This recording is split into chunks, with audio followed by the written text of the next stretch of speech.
With that Chi and Pao, you could even threaten KOs that, you know, Zamazenta really should not be able to accomplish, and it's able to because of the +1 interaction of its defense with the body press. And talk about that interaction, we do have the double same lead mirror between both of them. Zamazenta, Chi and Pao on one end, as well as on the other. I think they know how this game is going to be played, getting all of the defensive capabilities on the field with these Dauntless Shields, but then making them more vulnerable with Sword of Ruin on the field as well. Now, the speeds are going to be very interesting coming out of the blocks here. Are we going to see these iron defenses coming up into the fray, and what can the Chi and Pao do in these situations? Something like a Sacred Sword can be really good to just get some damage on the board against Zamazenta, but as long as you get it in before the iron defenses come into play. Yeah, and that is something that you also need to take into consideration. The speed interactions, are they both trained to be at the maximum amount that they can in terms of speeds? Though there's a lot of different mind games going on here, as we're actually going to see the first move being launched out of our first round. Double protect, so one protect for Chi and Pao, another protect for another one. I actually like this because it might be tempting for the Zamazentas to go for something like a heavy slam straight out the bat, going down into that ice type, getting significant damage. Chi and Pao's pretty frail, doesn't want to take that, but it looks like the trainers are having a little laugh to themselves as well. They all have the same thought, go for protect, see what my opponent wants to do. And in a way, if you've been able to read into that and capitalize on it, go for something like an iron defense. That could have given you a lot of momentum straight out the bat. You have a protect, you have a protect, and you have a protect. Everyone has a protect. Everyone has a protect. But it is worth noting, at least the Zamazenta over on Donald's side can now protect, as it had failed because everyone else decided to do the exact same thing. So I'm quite curious to see how this may play out a bit aggressive with the Sacred Sword into Donald's. Chi and Pao will be able to bring it down to that focus hash. So wanting to be able to cover for this, maybe actually trying to pick up a cheeky little flinch if you're able to outspeed, follow up with a body press. As we have the heavy slam, it does pick up the KO over on Donald's side of the field. Chi and Pao is out for the count. However, the real question is, what does Donald Zamazenta do? Is it going to target the Chi and Pao? It does, and it picks up the KO as well. Both trainers realizing the Chi and Pao needs to be got out of here, doubling up into it. Both running that focus sash. You needed the double kit to be able to get the damage. Now we can have a little look, Donna, bringing in something like the Latios from the back, and this is a Pokemon that has a lot of potential. You can start messing around with these speed tiers. Something like an Icy Wind can obviously lower the speed on the opposing side and give you a little bit more momentum. One thing I always like to see as well is the damage that can come through from a Draco, and it can really catch opponents off guard. These special attacks will be able to work around the defense boost on the opposing Zamazenta, as well as apply a lot of pressure to the opposing Latios that join the field. Yeah, it seems like both of these trainers have done their homework in terms of the mirror. I'm not even sure if perhaps they may even practice together as well. But at least for right now, we've got a situation where Icy Wind is available on the Latios. Which one's going to move first? Are we going to anticipate another protect from either of the Zamazentas? That's a good point, actually. You could play defensively, and I think Latios heard you there, Costa. Going straight for another protect here on Donald's Latios, as the opposing Latios joins the fray as well. I think it's wise, though. You want to see if an Icy Wind is coming your way, and again, being a Dragon type doesn't want to have to take that Ice type damage either. Zamazenta on Michael's side also going for a protect, but Zamazenta on Donald's things is shaking things up, goes for a body press, but to no avail. But it's nice to see Donald actually taking that first step forward to go a little bit more offensive in this mirror match. Yeah, and I think Zamazenta over on Donald's side once again left out from the protect party. However, I think Donald is wanting to take this approach a bit more aggressive. He wants to at least try to take advantage of being able to start wearing out the resources available for either side, because it's going to be quite crucial as we actually see the Draco Meteor does move first from Donald's side, does pick up the KO over on Michael's side, and all of a sudden one-hit KO. Latios, a big key player, out of the count for game one. This is what we said at the beginning. Speed is going to be critical. The body press comes down from Michael Zamazenta, but it's not going to be enough to get the two-hit KO. Body presses left, right, and center. That, however, does that little extra bit of damage and is able to put it into the orange danger zone. Michael now down to his last two remaining Pokemon, and it is going to be this Rillaboom. I think it's a good Pokemon choice in the back. Having the application to go for that fake out, slow down the pace, maybe allow your Zamazenta to get that critical body press up. And looking at the damage that previous body slam did, then body press did, you want to get the iron defense up because you cannot take another one. Yeah, and the fact that it does sort of hinge down to the speed interactions between these Latioses is a very very key point. I think the fact that you're able to pick up that KO, now you force a situation where Michael has to have their final 2 Pokemon on play. It's quite detrimental because it is pretty much a resource game as long as you can pick up those KOs, because there are a lot of different RNG interactions there, not only the speed tiering and ties, but also misses that you need to account for. Yeah, and actually interesting, the Rillaboom on both sides, neither of them are carrying Fake Out at this point. Not something you see every day. Instead, Rillaboom going on to a more offensive variant here, holding that choice band on Michael's side. Something like a high horsepower will do so much damage into the opposing Zamazenta. So I think it's wise that it becomes a grass type on its very own. Whether or not Michael is read into that, maybe wants to go with something like a U-turn as well to try and get some damage on the board, is yet to be determined. But the Terrestrializations left, right, and center. Rillaboom actually going, hey, I am going to double down in my grass type attacks. Going to get that grass terror on, get the boost to something like a Wood Hammer or a Grassy Glide, as Zamazenta just goes for a protect. Question is, do you want damage? Rillaboom says yes, please, as it goes for Choice Band. Grassy Glide through the Grass Terror. How much damage? 2-hit KO onto a Latios? What world are we living in as the Latios does opt to go for the Icy Wind? It at least wants to try to guarantee a scenario where you can guarantee the KO with that body press, because at this point, unless a Zamazenta on Michael's side does get another Iron Defense, it will be subject to a KO over from Donald's side. I mean, it targeted into that Zamazenta, and it is going to be able to get a little bit of the, HP recovery thanks to this grassy terrain. And the grassy terrain playing kind of twofold here, helping the Zamazenta with recovery, but also continually boosting up these grass type attacks coming through from the Rillaboom. The Icy Wind chip damage, yeah, it's unfortunate, but it's not going to affect the speed tiers too much if you're going for these grassy glides. Choice Band, grass terrain, having the Grass Terror, that's going to be able to completely eliminate this Latios that does have access to a Protect, however, and we've seen how conservatively Donald does want to play at certain times. Possibly then you could leave the Rillaboom on the opposing side exposed. It cannot protect, so you can go for a body press into it. And the fact that that guarantees roughly a 2-hit KO from the Grassy Glide does mean that Latios may have to try to play a bit more defensive, or Donald could try to go for the read, anticipating it going into the Zamazenta. But talking about Zamazenta, we've got to protect over on Michael's side. Grassy Glide will be launched. It will be targeting the Zamazenta. So Donald going for the read and staying in with the Latios, trying to get that Icy Wind. Double protect failing does mean Donald will have the advantage in the subsequent turn to pick up the KO he needs to over on Michael's Zamazenta. Yeah, it's interesting it didn't go into that Latios and try and get the knockout on it. Now the Zamazenta on Michael's side is just going to be knocked out by that double up, the chip Icy Wind, the body press we could already see was going to be able to get that second KO, and now it's a 3v1 situation that Donald's be able to pilot his Pokemon into. I think one turn that really stood out for me was actually the fact that Donald started going onto the offensive a little bit quicker than Michael did and started kind of driving forward the KOs, particularly with the pressure that his Latios was able to apply with that Draco Meteor and the body press extra damage that was coming out from his Zamazenta. And I think the fact that not only is it a mirror, does it introduce a sort of chaotic element to this matchup, it's those speed ties that we really need to factor in that could completely change the flow of the game. As we see, Zamazenta does lock up game 1 for Donald. He has that offensive pressure right now, an advantage in order to really force Michael to have to reconsider their options. Do they both opt to go for the exact same 4? Is this a sort of meticulous flowchart that both trainers do highly recognize is the only path towards victory? I think that's a good question, actually, Costa, because we saw both trainers not only lead very similar Pokemon and go for very similar moves, that kind of stalemate of protects in turn 1, let's say, that they clearly, yes, in this mirror match, there are 4 Pokemon that seem to have a little bit more dominance in there, particularly with the fact that Chi and Power is very likely to come to this match. You don't want to bring too many things that are weak to it. I think you have to bring the Rillaboom. Having your Choice Band Pokemon doing a lot of physical damage is really, really nice, and the high horsepower does threaten the Zamazenta. Both Zamazentas, curiously, were not going for these iron defenses, and there is a reason for that. There is no iron defense. There is no iron. Oh my lord, you're right. It's a wide guard. Yeah. I thought I saw iron defense. Oh wow. Yeah, okay, yeah, me too. And, okay, and you know, it's the start of the day. We clearly need a cup of coffee or something to get us warmed up. But I do really think that Zamazenta has such a good place in the meta right now and is showing its flexibility. Yesterday, we saw a lot of these iron defenses come up into play. However, in today, it's not about getting those iron defenses up, because you have enough with your Dauntless Shield to be able to get body press already boosted. And Wide Guard gives you so much supportive capability, not necessarily in this match, but against all of the spread moves that can come your way. things like the Terra Starstorm, things like Astral Barrage and Glacial Lance coming through from our Calyrex Pokemon. So it's really nice to see this flexibility on the Zamazenta itself and showcase it throughout the entire Stockholm tournament. Focusing a little bit back onto this match, Chien-Pao coming into the field, I think, is a guaranteed Pokemon choice, and I really wouldn't be surprised to see no changes to the leads from these trainers. It might be a case of trying, I think, if you're Michael, to get your Latios in a little bit safer, try and maybe get some speed control up on your side, so we could even see something like the Moltres come just to try and get that Tailwind up.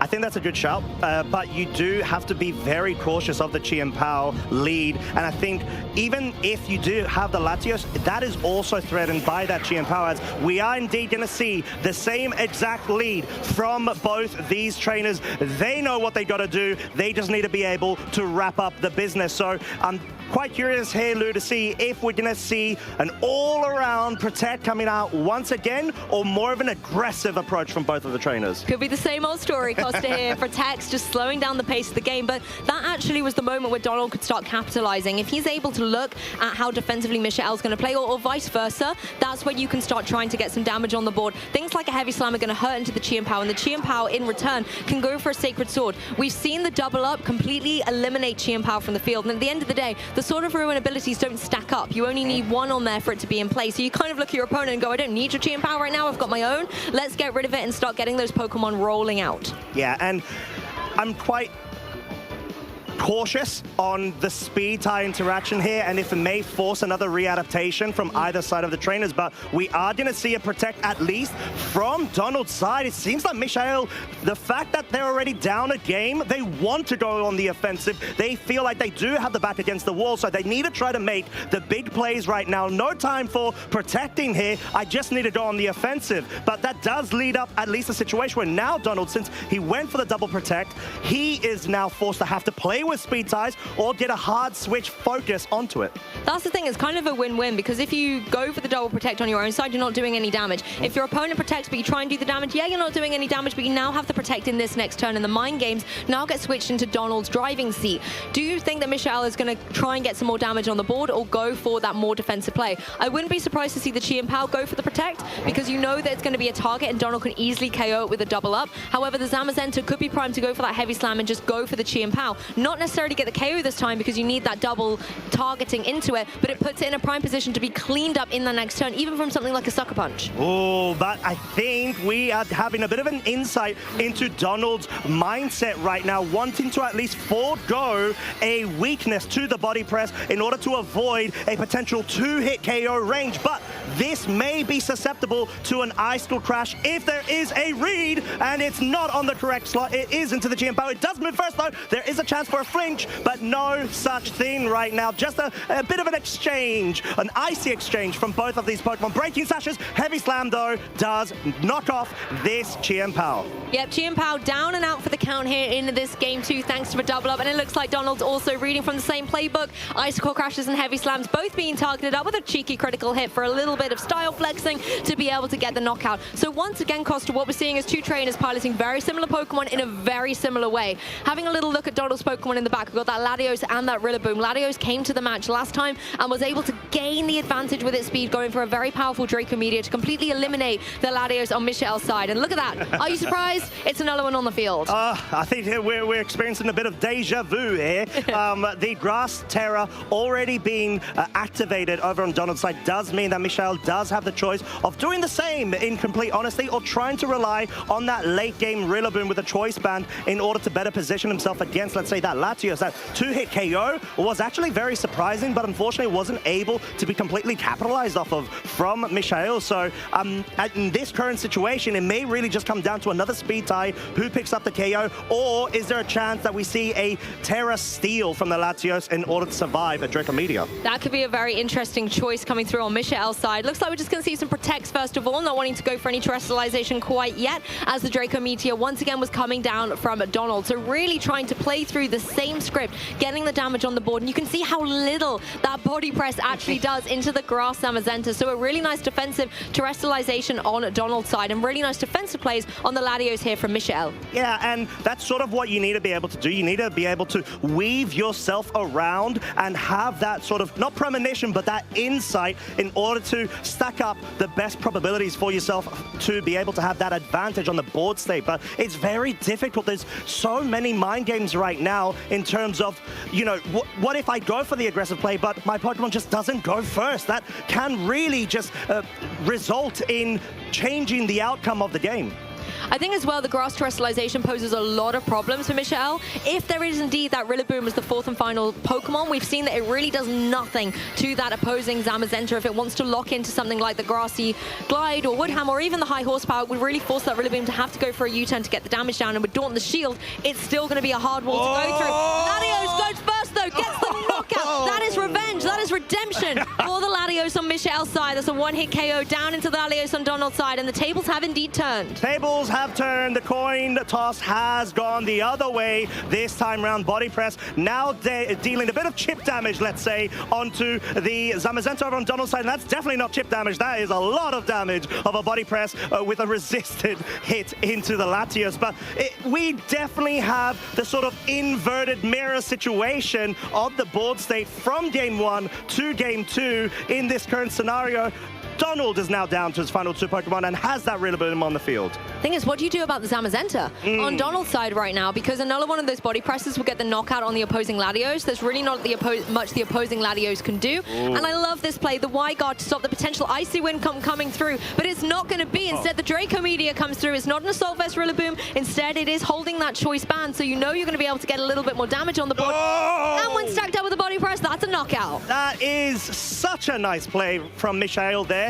And we noted that there wasn't a Grassy Glide, so that would have most likely have been the Wood Hammer. You want to be able to at least guarantee the most damage you can onto the Latios to finally get rid of it as a threat. So this just seems like it's been a bit of a wrap-up from Michael's side, and all it comes down to was that main sort of interaction between the speeds as well as the approach from both trainers. It's honestly like the same story, but told a different way. We've got a 3v1 endgame situation here where you've got a grass-type Pokemon in the form of a Terra Zamazenta facing down against a formidable 3 on Michael's side.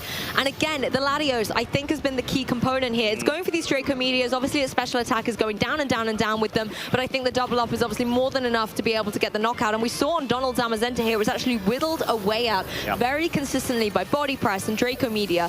And for me, it's all about these Latios. In game 1, Donald was able to move first, get that Draco Meteor, completely remove the Latios. Key piece of the puzzle for Michelle. And in game 2, we saw the exact same thing, but reversed.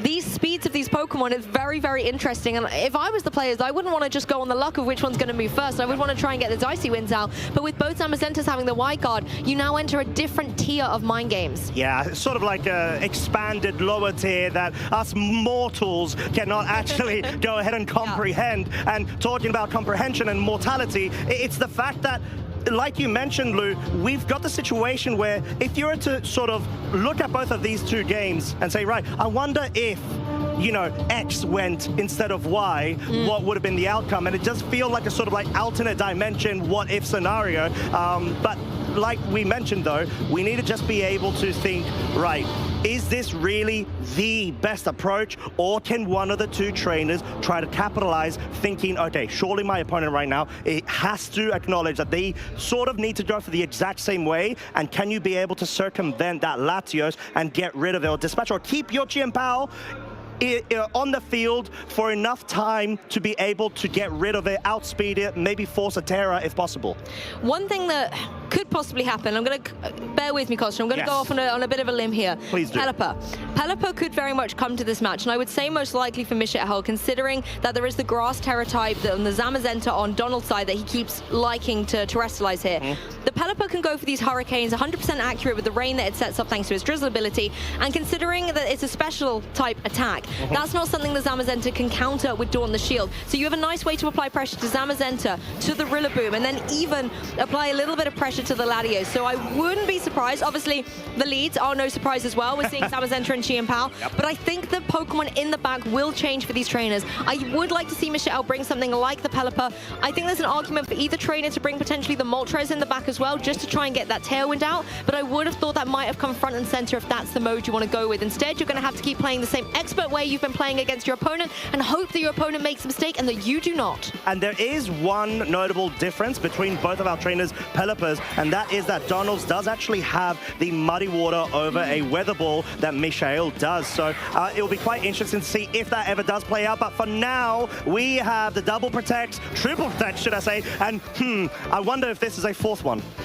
Let's see. I think the record has indicated that it sometimes is, but often the last one to move is the one that gives us the biggest surprise in this, because of course it's not protecting, it doesn't have that priority. It was going on the offensive, but to no avail. And I think this is really where these trainers start scouting out who's going to make that first move.